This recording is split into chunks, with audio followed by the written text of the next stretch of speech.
આ તેલ મૂકી દીધું છે. હવે એની અંદર નાખવાનું છે જીરું.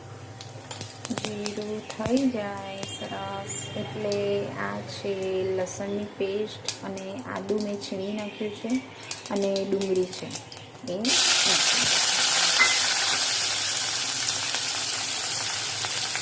મસાલા આ છે લસણ.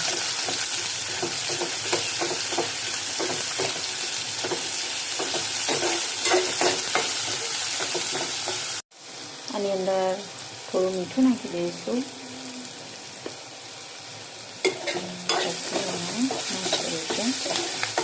સાંતળો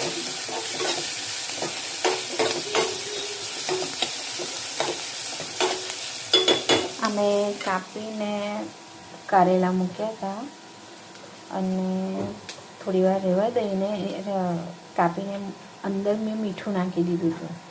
થોડી વાર રહેવા દીધું અને પછી આ પાણી કાઢી લીધું છે એનું, જેથી એની કડવાશ થોડી દૂર થઈ જાય. હવે ડુંગળી થઈ ગઈ છે બરાબર. હવે આની અંદર આપણે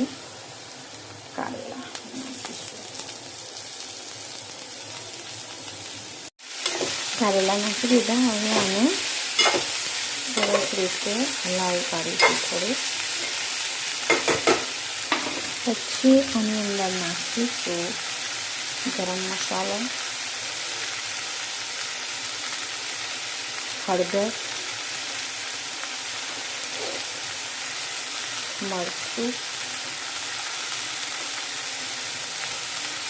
ધાણા જીરું. આપણે આની અંદર કારેલામાં પણ આપણે મીઠું નાખ્યું હતું થોડું, અને જ્યારે ડુંગળી નાખી ત્યારે પણ આપણે થોડું મીઠું નાખ્યું હતું. એટલે હમણાં મીઠું નાખવાનું નહીં, પછી ટેસ્ટ કરી લેવાનો, એ પ્રમાણે આપણે મીઠું નાખવાનું.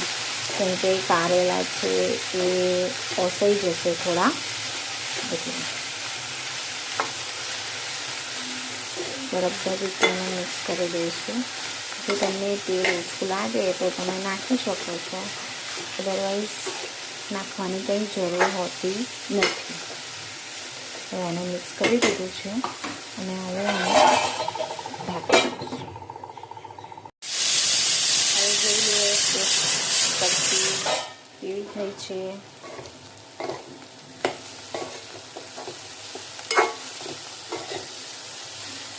ચડી ગઈ છે એવું લાગે છે.